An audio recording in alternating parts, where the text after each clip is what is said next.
ನಮಸ್ಕಾರ ಡಿಜಿಟಲ್ ಕುಟುಂಬದ ಅನ್ನದಾತರಿಗೆ ನಾನು ಅಶ್ವಿನಿ. ಇವತ್ತು ನನ್ನ ಜೊತೆ ಭಾರತಿ ಟೀಚರ್ 7ನೇ ತರಗತಿ ನಿರ್ದೇಶಕರು ಹಾಗೆ ನಾಯಕ ನಟ ಇದ್ದಾರೆ.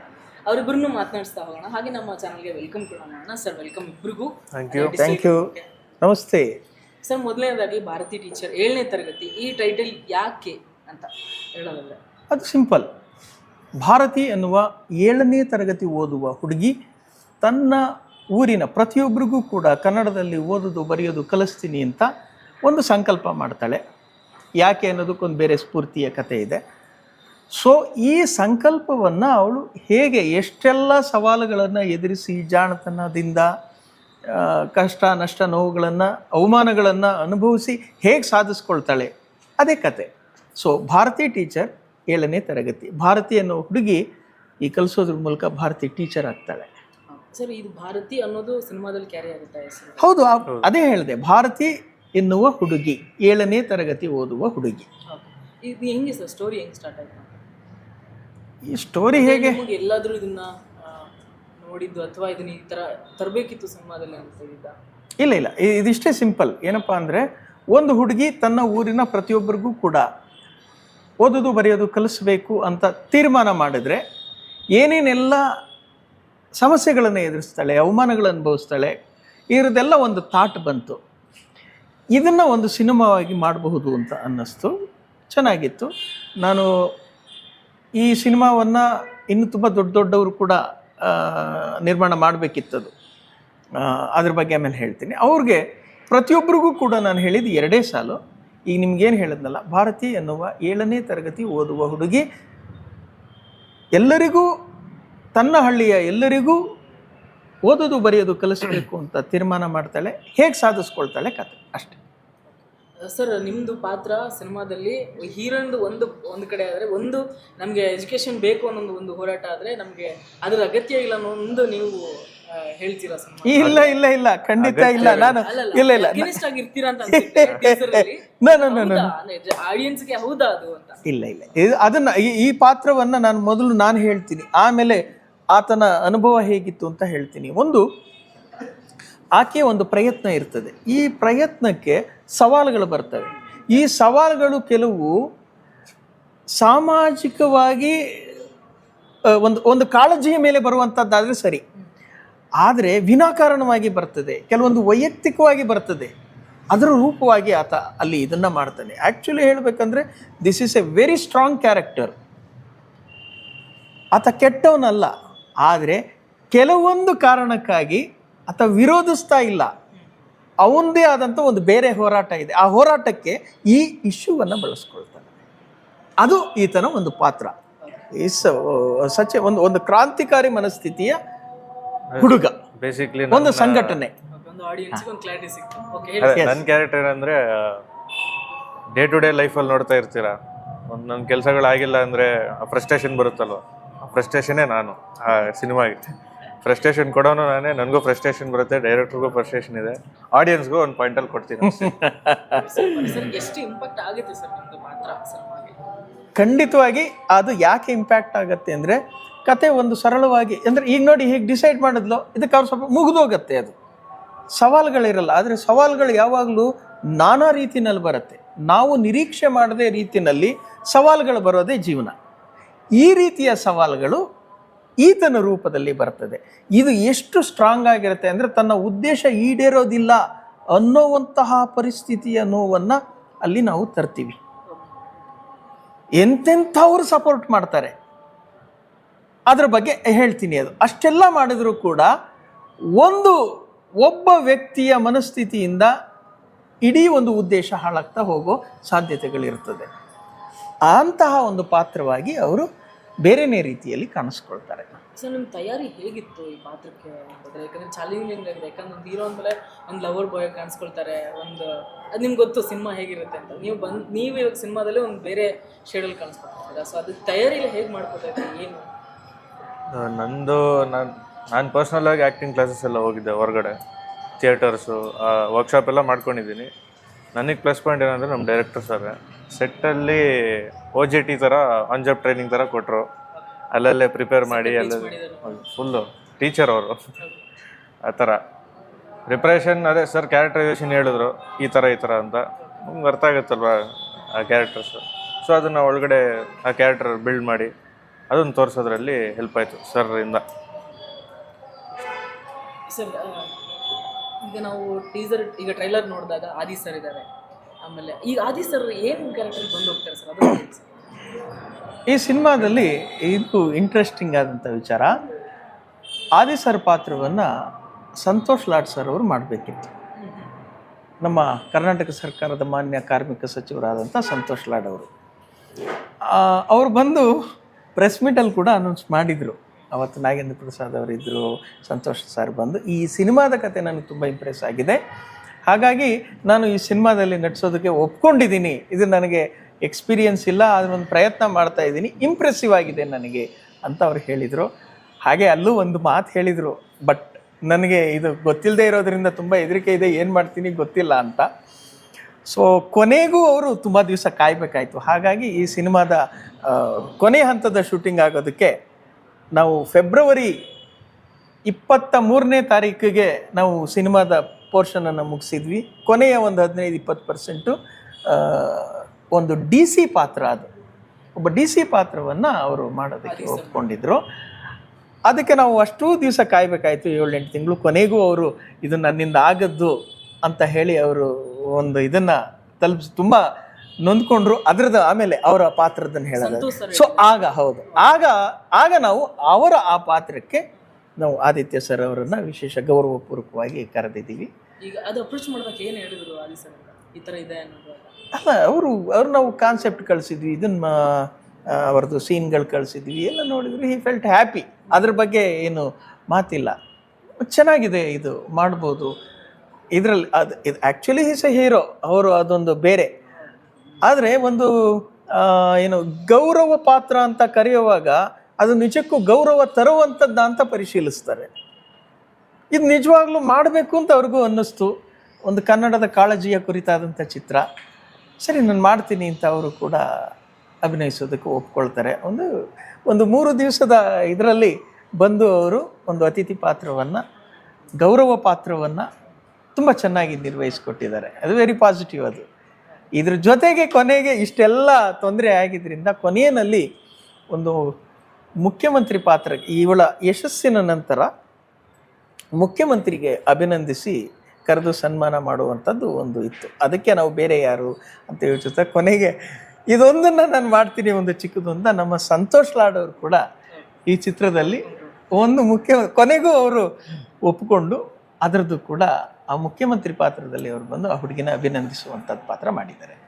ಸರ್, ಈಗ ಹೀರೋಯಿಂದು ಏನು ಹೀರೋ ನಮ್ಮ ನಾಯಕ ನಟದ್ದು ಏನು ಸ್ಟೋರಿ ಇದೆಯೋ ಅವ್ರದ್ದು ಎಷ್ಟು ಸ್ಟೋರಿ, ಅವ್ರದ್ದು ಒಂದು ಆ್ಯಕ್ಟಿಂಗ್ ಇರ್ಬೋದು, ಏನೋ ಒಂದು ನಮ್ಮ ಜನಗಳಿಗೆ ಇಂಪ್ಯಾಕ್ಟ್ ಎಷ್ಟಾಗುತ್ತೋ, ಇಲ್ಲಿ ಹೀರೋಯಿನ್ ಪಾತ್ರನೂ ಅಷ್ಟೇ ಮುಖ್ಯವಾಗಿದೆ. ಅವ್ರ ಬಗ್ಗೆ ನೀವು ಹೇಳೋದಾದರೆ ಆ ಪಾತ್ರ ನೀವು ಕ್ರಿಯೇಟ್ ಮಾಡುವಾಗ ಹೇಳಿ ಸರ್, ಅದೇ ಹೇಗೆ?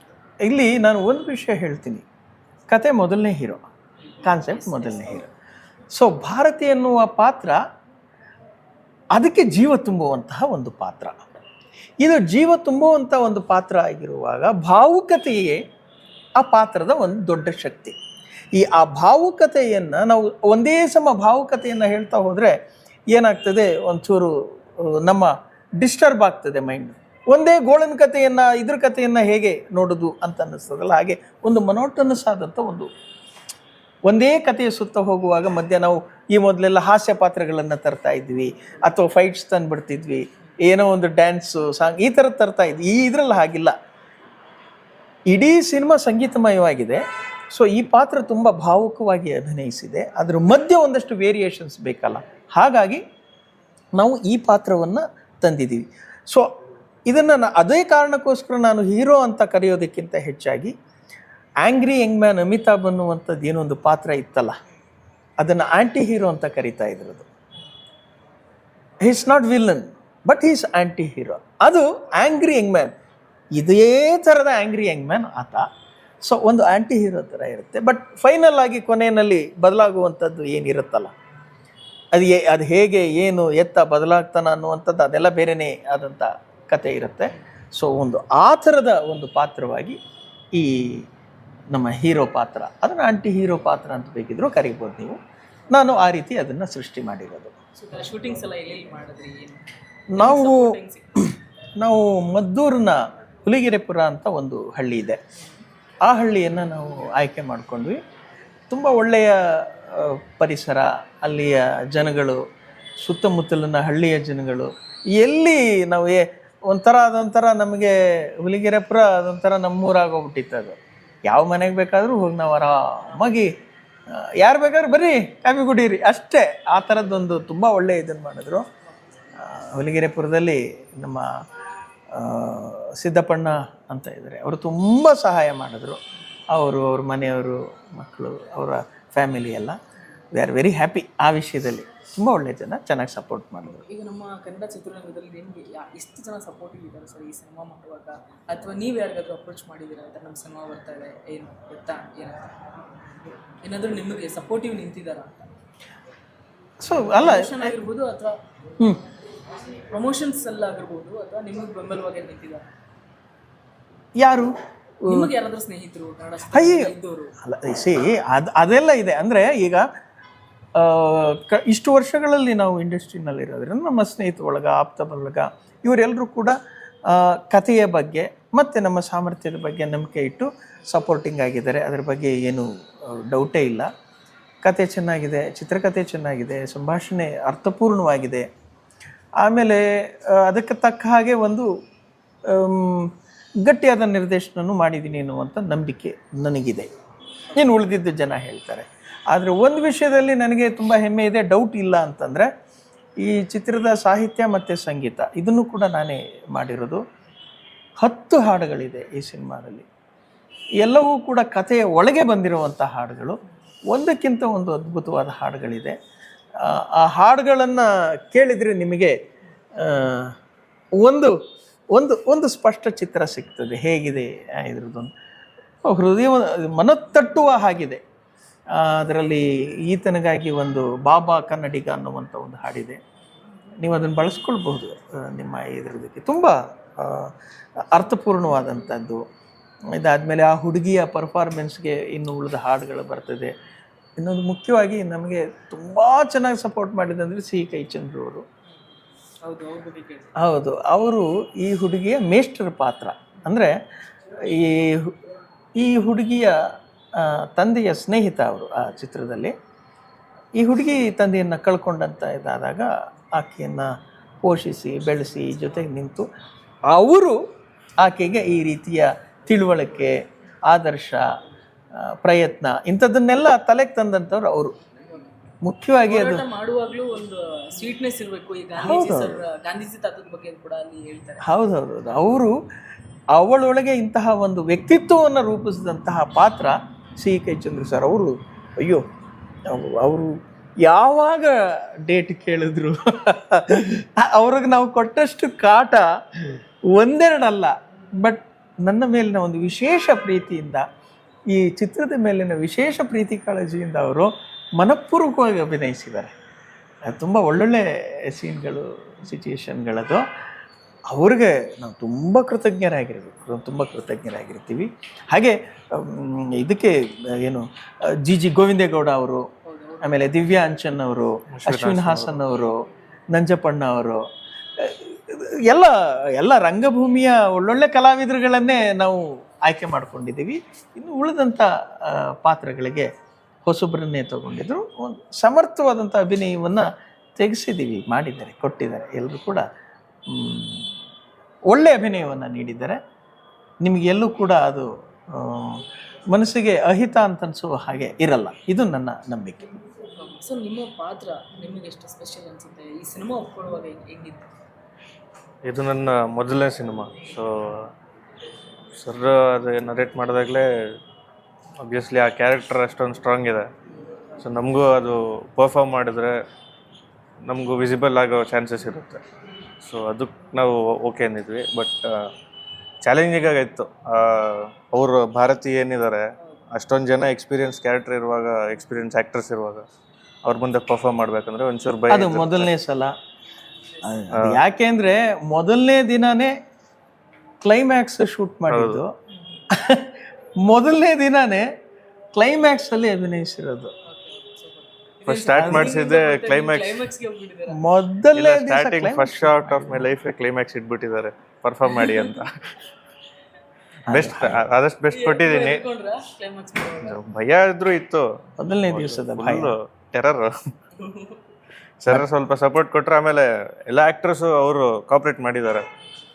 ಹಂಗೆ ಅವ್ರು ನೋಡ್ತಾ ಹಂಗೆ ಕಲಿತಾ ಅವ್ರನ್ನ ನೋಡಿ ಈ ಭಾರತೀಯ ಅವರು ಚಿಕ್ಕ ಹುಡುಗಿ ಏನು ಮಾಡಿದಾರೆ ಅವರಿಂದನೂ ಕಲಿತೆ. ಸೊ ಅವ್ರು ಮಾಡೋ ಕ್ಯಾರೆಕ್ಟರೈಸೇಷನ್ ಏನಿದೆಯಲ್ಲ ಅದಕ್ಕೆ ನಾವು ಕಾಂಪಿಟೇಷನ್ ಕೊಡ್ಬೇಕಂದ್ರೆ ನಮ್ಗೆ ಹೆಂಗೆ ಇರಬೇಕು, ಮ್ಯಾಚ್ ಆಗಬೇಕಲ್ವಾ. ಅವ್ರು ಅಷ್ಟೊಂದು ಸ್ಯಾಡ್ನೆಸ್ಸು ಇಲ್ಲ ಹ್ಯಾಪಿ ಏನೋ ಎಮೋಟ್ ಮಾಡಿದಾಗ ನಾವು ಅವ್ರಿಗೆ ಬ್ರೇಕ್ ಮಾಡ್ಬೇಕಂದ್ರೆ ನಮ್ಮದು ಅಷ್ಟೊಂದು ಸ್ಟ್ರಾಂಗ್ ಆಗಿರ್ಬೇಕು. ಚಾಲೆಂಜಿಂಗ್ ಆಗಿತ್ತು, ಬಟ್ ನನ್ನ ಬೆಸ್ಟ್ ನಾನು ಕೊಟ್ಟಿದ್ದೀನಿ. ಓಕೆನೂ ಮಾಡಿದ್ದಾರೆ ಡೈರೆಕ್ಟ್ರು, ಜನನೂ ಓಕೆ ಮಾಡ್ತಾರಂತ ಭಾವಿಸ್ತಾ ಇದ್ದೀನಿ. ಸರ್ ಈಗ ಒಂದು ವಿಷಯ ಏನಂದರೆ ಸ್ಟಾರ್ ಕಾಸ್ಟ್ ಇರುವಂಥ ಸಿನಿಮಾಗಳು ಜಾಸ್ತಿ ಜನ ಬರ್ತಾರೆ ಥಿಯೇಟ್ರಿಗೆ. ಅದು ನಿಮಗೂ ಗೊತ್ತು, ನನಗೂ ಗೊತ್ತು. ಇರೋ ಈ ಸಿನಿಮಾ ಬಗ್ಗೆ ಏನು ಗೊತ್ತಿದೆ ಅವ್ರಿಗೆಲ್ಲರಿಗೂ ಗೊತ್ತಿರುವಂಥ ವಿಚಾರ. ಸ್ಟಾರ್ ಕಾಸ್ಟ್ ಬಗ್ಗೆ ನೋಡ್ತಾರೆ ಸಿನಿಮಾ ಅಂದ ತಕ್ಷಣ. ನಿಮಗೆ ಒಂದು ಇವಾಗ ಸಿನಿಮಾ ಮಾಡುವಾಗ ಸ್ಟಾರ್ ಕಾಸ್ಟ್ ಅನ್ನೋ ಒಂದು ತಲೆಯಲ್ಲಿ ಆ ವಿಚಾರ ಬಂದಾಗ ನಿಮ್ದು ಏನಿತ್ತು ಸರ್ ನಿರ್ಧಾರ ಆಗ?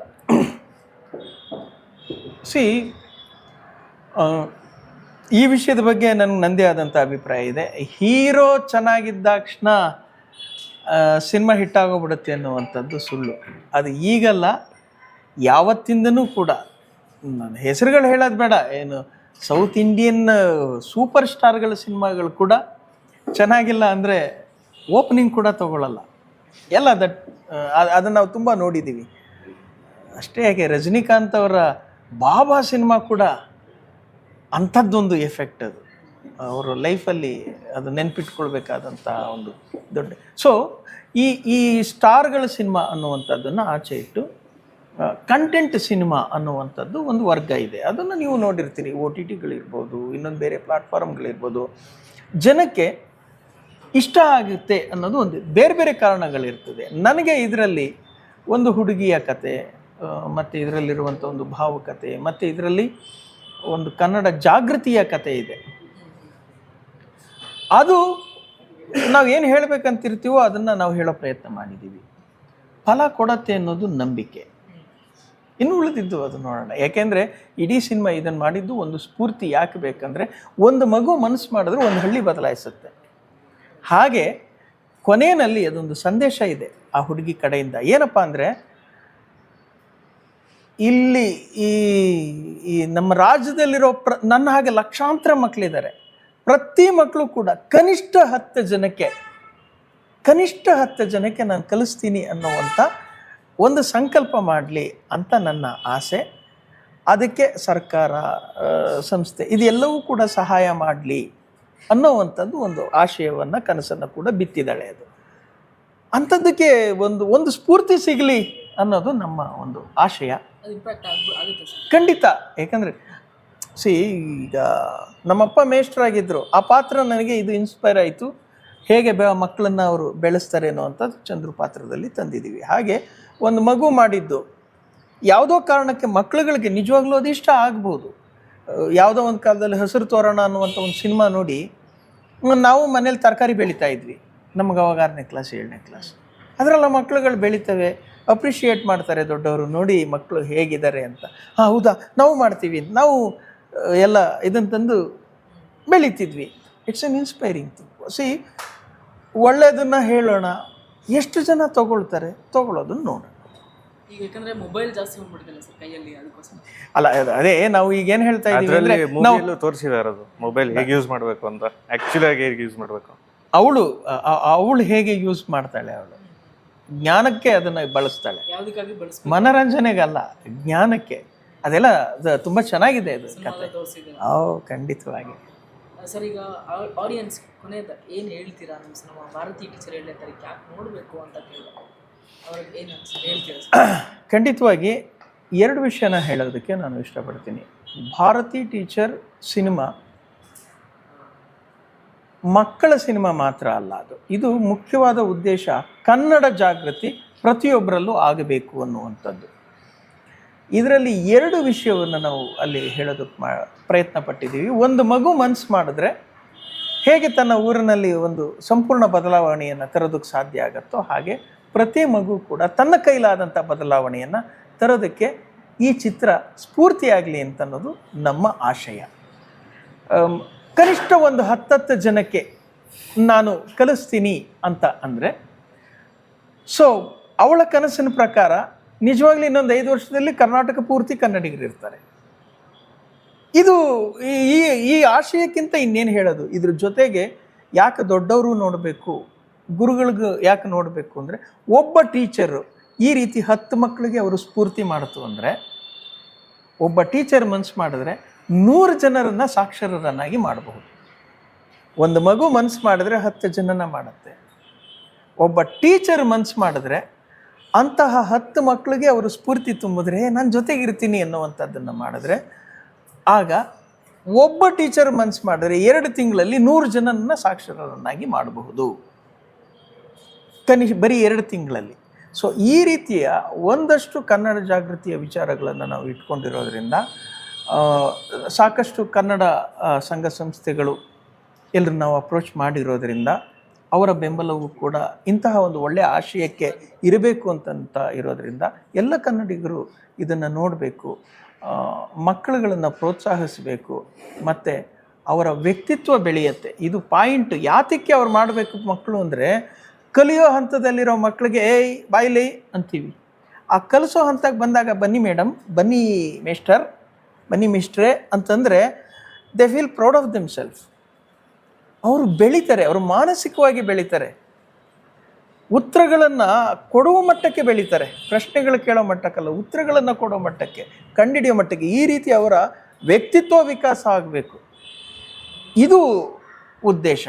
ಇದಕ್ಕೆ ದೊಡ್ಡವರು ಪ್ರೋತ್ಸಾಹ ಕೊಡಬೇಕು, ಗುರುಗಳು ಮನಸ್ಸು ಮಾಡಬೇಕು. ಕನಿಷ್ಠ 10 ಮಕ್ಕಳಿಗೆ ಸ್ಫೂರ್ತಿ ತುಂಬಿದ್ರೆ ಯಾರಿಗೆ ಗೊತ್ತು ಯಾವ ಮಗು ಎಲ್ಲೇನಾಗುತ್ತೋ. ಹಾಗಾಗಿ ನಾವು ಪ್ರತಿ ಶಿಕ್ಷಕರನ್ನು, ಪೋಷಕರನ್ನು, ಮಕ್ಕಳನ್ನು, ಪ್ರತಿಯೊಬ್ಬರನ್ನು ಕೂಡ ಈ ಚಿತ್ರವನ್ನು ನೋಡಿ ಒಂದು ಸ್ಫೂರ್ತಿ ನಿಮಗೆ ಸಿಗಲಿ ಅನ್ನೋದಷ್ಟೇ ನಾವು ಆಶಿಸ್ತಾ ಇದ್ದೀವಿ. ನಮ್ಮ ಉದ್ದೇಶಕ್ಕೆ, ಕನಸುಗಳಿಗೆ ನಿಮ್ಮ ಬೆಂಬಲ ಇರಲಿ. ಎಲ್ಲ ಕನ್ನಡಿಗರಲ್ಲಿ ಇದು ನಮ್ಮ ವಿನಂತಿ, ಭಾರತೀಯ ಚಿತ್ರತಂಡದ ಪರವಾಗಿ. ಸರ್, ಈಗ ತೆರೆಗೆ ಯಾವಾಗ ಬರಬೇಕಂತ ಪ್ಲಾನ್? ಜನವರಿ 16ನೇ ತಾರೀಕಿನಿಂದ ನಮ್ಮ ಚಿತ್ರ ಕರ್ನಾಟಕದ ಬಹುತೇಕ ಎಲ್ಲ ಚಿತ್ರಮಂದಿರಗಳಲ್ಲಿ ತೆರೆ ಕಾಣ್ತಾ ಇದೆ. ಎಲ್ಲ ಅಂದರೆ ಇರೋ ಎಲ್ಲ ಅಲ್ಲ, ಒಂದು ಕನಿಷ್ಠ 100 ಚಿತ್ರಮಂದಿರಗಳಲ್ಲಿ ನಮ್ಮ ಚಿತ್ರವನ್ನು ಬಿಡುಗಡೆಗೊಳಿಸೋ ಕಾರ್ಯಕ್ರಮ ಇಟ್ಕೊಂಡಿದ್ದೀವಿ. ಜನವರಿ 16ನೇ ತಾರೀಕಿನಿಂದ ನಿಮ್ಮ ಹತ್ತಿರದ ಚಿತ್ರಮಂದಿರಗಳಲ್ಲಿ ಭಾರತಿ ಟೀಚರ್ ಚಿತ್ರವನ್ನು ದಯಮಾಡಿ ವೀಕ್ಷಿಸಿ, ನಮ್ಮನ್ನು ಹರಸಿ ಹಾರೈಸಿ. ಆ ಭಾರತೀಯ ಕನಸುಗಳು ನಿಮ್ಮೆಲ್ಲರ ಕನಸುಗಳಾಗಲಿ, ನಿಮ್ಮ ಮಕ್ಕಳುಗಳ ಕನಸಾಗಲಿ, ಇದು ನಮ್ಮ ಆಶಯ. Thank you. ಸೊ ನೋಡಿದ್ರಲ್ಲ, ಡಿಜಿಟಲ್ ಕುಟುಂಬದ ಎಲ್ಲ ಒಂದು ಆಡಿಯನ್ಸ್ಗೆ ಏನು ಭಾರತಿ ಟೀಚರ್ 7ನೇ ತರಗತಿ ತಂಡದಿಂದ ಏನೇನು ಬರುತ್ತೆ, ಏನು ಮಾತುಕತೆ ಇತ್ತು, ಎಲ್ಲದೂ ನಾನು ಮುಂದೆ ಇಟ್ಟಿದ್ದೀನಿ.